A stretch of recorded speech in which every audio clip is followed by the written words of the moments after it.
అందరికీ నమస్కారం అండి. నిన్నటి దాకా నాకు ఈ కార్యక్రమం ఉందని కూడా తెలియదండి. మా బావగారు చిరంజీవి గారు నిన్న ఫోన్ చేసి తెలిసి ఇమ్మీడియట్గా మీరు రావాలండి. అయ్యో మీరు అన్నాక తప్పనిసరిగా వస్తారండి. నాకు ఈ ప్రపంచంలో నేను దైవంగా ఆరాధించే వ్యక్తి మహానటి సావిత్రి గారు. ఆవిడ ఫంక్షన్కి మీరు రమ్మని నన్ను పిలవటం నా అదృష్టంగా భావిస్తాను అని చిరంజీవి గారికి చెప్పారండి. అది వన్ అండ్ ఓన్లీ కొద్దిమందే ఉంటారండి ప్రపంచంలో. అతి చిన్న వయసులో పెద్దవాళ్ళ మాట వినకుండానే ఇండస్ట్రీకి వచ్చిన సాహసం కనీసం తల్లి ముందు ఒప్పుకోలేదు, తర్వాత ఒప్పుకున్నారని చెప్పారు. అంటే ఆవిడ నమ్మకం. 1950లో ఆవిడ 35లో పుట్టి 50లో సినిమాలు ఉన్నారంటే 15 ఏళ్ల చిన్నపిల్లలు మనకు ఎవరు కనపట్లే అసలు అక్కడ ఎదురుగా.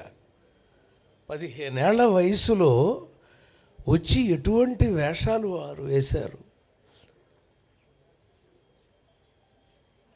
అంటే తనని తను నమ్ముకోవటం అనేటువంటి ఒక గొప్ప గుణం. అది వన్ అండ్ ఓన్లీ. నన్ను నేను నమ్ముకుంటాను అని. ఎవరైనా సరే ఈ ఇండస్ట్రీకి వచ్చేవాళ్ళు మిమ్మల్ని మీరు ముందు నమ్ముకుంటే రావాలి అని నేను అప్పుడప్పుడు చెప్తూ ఉంటాను పరుచూరు పలుకుల్లో.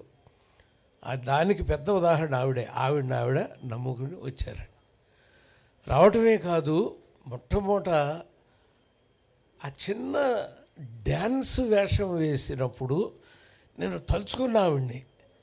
బాధపడి ఉంటారా ఈవిడ, అందులో చిన్న నాట్యం మాత్రం చేయించి పంపించేస్తున్నారు ఈవిడని. నాకు మా అన్నయ్య ఒకసారి సారథి స్టూడియోకి పాపం వేషం కోసం వెళ్ళి ఆ వేషం రాలా ఆయనకి. అప్పుడు మీ ఇద్దరు మాట్లాడుకున్నప్పుడు చెప్పాడు, అలా వెనక్కి తిరిగి ఓ మాట అన్నాను రా, వస్తా మళ్ళీ ఇక్కడికే వస్తా అని అనుకున్నాను రా అన్నాడు. 358 సినిమాలు రాసే రచయితగా ఆయన ఎంటర్ అయ్యాడండి. బహుశా సావిత్రి గారు కూడా అలాగే వెనక్కి తిరిగి వస్తా అని అనుకుని ఉండి ఉంటారు. One and only. అంటే ఆ సంకల్ప బలం అనేది చాలా తక్కువ మందికి మాత్రం ఉంటుందండి. నెక్స్ట్ ఎస్వి రంగారావు గారిలాగా ఆవిడ నటించేయటం ఏంటంటే అసలు మధ్యలో వారి వాయిస్తో నటిస్తారు, నటించేసేసి అని మళ్ళీ ఏదో వాయిస్ చేంజ్ చేసుకున్నట్టుగా. ఏంటండి అది? చూస్తాను రంగారావు గారిని ఆవిడ అని అనిపిస్తుందండి.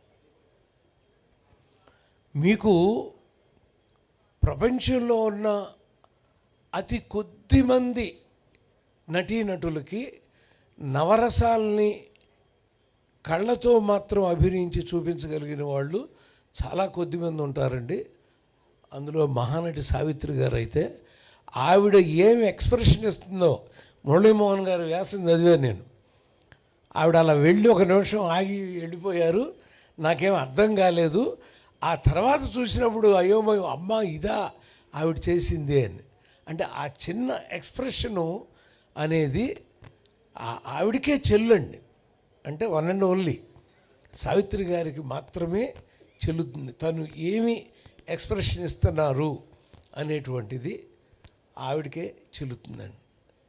అలా ఒక అద్భుతమైనటువంటి నర్తనశాల. కీచకుడు వెంటబడినప్పుడు కానీ ఆ ఎస్వి రంగారావు గారితోనే, అది కూడా ఆ నటన చూస్తున్నప్పుడు ఆ కీచకుడు ఒక్కసారి మీకు ఎవరికైనా దొరికితే చూడండి, కీచకుడిని చంపేసిన తర్వాత ఆవిడ ఒక చూపు చూస్తుందండి. ఎంతమంది గమనించారో ఆ చూపు నాకు తెలియదు, కానీ ఒక్క చూపు చూస్తుందండి కీచకుడు చనిపోయినప్పుడు. ఆ చూపుకి ఎన్ని కోట్లు ఇచ్చినా సరే ఆవిడ నటనకి ఇంకా తక్కువే అనిపిస్తుందండి.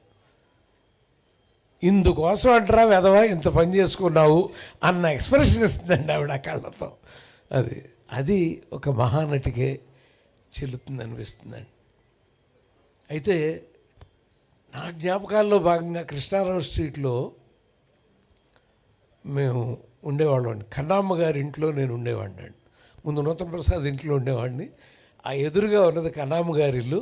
అక్కడి నుంచి 1, 2, 3, 4 ఇల్లు అది పిఏపి వాళ్ళు వచ్చేవారు తర్వాత.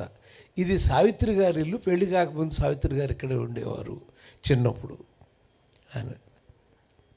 నేను ఆ కొత్తలో అటు వెళ్ళి ఆ కాసేపు అలా చూస్తూ ఉండేవాడిని. సావిత్రి గారిని చూడటానికి ఎలా కుదరలేదు, కనీసం ఆవిడ ఉండేళ్ళిన. ఆ తర్వాత పిఏపి ఆఫీస్ వచ్చి ఎన్నిసార్లు ఆ గుమ్మం దాటి వెళతా, ఓహో ఇలా ఇచ్చావమ్మా యోగం మాకు, ఇందులోకి నీ ఇంట్లోకి ఎంటర్ అయ్యేటువంటి యోగం అని అనుకునేవాడిని. అలా ఆవిడ ఉన్న ఇల్లు చూడటం, ఇప్పుడు వారున్న ఇల్లునే అందరూ చూస్తున్నాం మనం, ఇన్స్టాగ్రామ్లో వాటిలో కనపడుతున్నాయమ్మా, మీరు పెట్టినవి అన్నీ కూడా మాకు కనపడుతున్నాయి, అవన్నీ తెలుస్తున్నాయి. అప్పుడు తెలియదు కదా, అదొక ఆశ, వెళ్ళాలి చూడాలి అని. అయితే నేను ఇండస్ట్రీకి వచ్చినప్పుడు పిసి రెడ్డి గారిని బతిమాలా, సార్ నా జీవితంలో ఒక్కసారి ఆవిడ్ని కలవాలి అని నా కోరికండి, అది కావాలంటే నేను వారి ఇంటికి వెళ్ళైనా చూసి వస్తాను అని. సారీ గోపాలకృష్ణ, వారు హాస్పిటల్లో ఉన్నారు అని చెప్పారు. ఆ 16 నెలలప్పుడు అడిగాను నేను. 16 నెలలే ఉన్నారు కదా మా హాస్పిటల్, 19 నెలల 19 months ఉన్నప్పుడు ఆ ముందు నేను అడిగే వెళ్ళి చూడాలి అని. అంటే చూసే అదృష్టం లేదు, కానీ ఆవిడ వెళ్ళిపోయారు. భౌతికంగా సావిత్రి గారు వెళ్ళిపోయారు, కానీ వెండి తెరని ప్రేమించే కోటాను కోట్ల మంది ప్రజలు, ఇప్పుడు మీ అందరి సాక్షిగా ఎన్ని కోట్ల మంది చూస్తారో నాకు తెలుసు ఈ కార్యక్రమాన్ని, అందరి సాక్షిగా సావిత్రి గారు సజీవంగానే ఉన్నారు. ప్రతి నటీమణి యొక్క హృదయంలో ఆవిడ ఉంటారు, మనం నిత్యం ఆశీర్వదిస్తూనే ఉంటారని నమ్మే వాళ్ళలో నేను ఒకడిని అని తెలియజేస్తూ, అమ్మ సావిత్రమ్మ, నిన్ను చూడలేని బాధ నేను తీసుకుంటాను. చాముండేశ్వరి గారిని చూసుకుని, నీ బిడ్డను చూసుకుని, తనలో నేను చూసుకుంటున్నానని తెలియజేస్తూ సెలవు తీసుకుంటున్నాను. నమస్కారం. థ్యాంక్స్ అండి. అలాగే అల్లు అరవింద్ గారిని వేదిక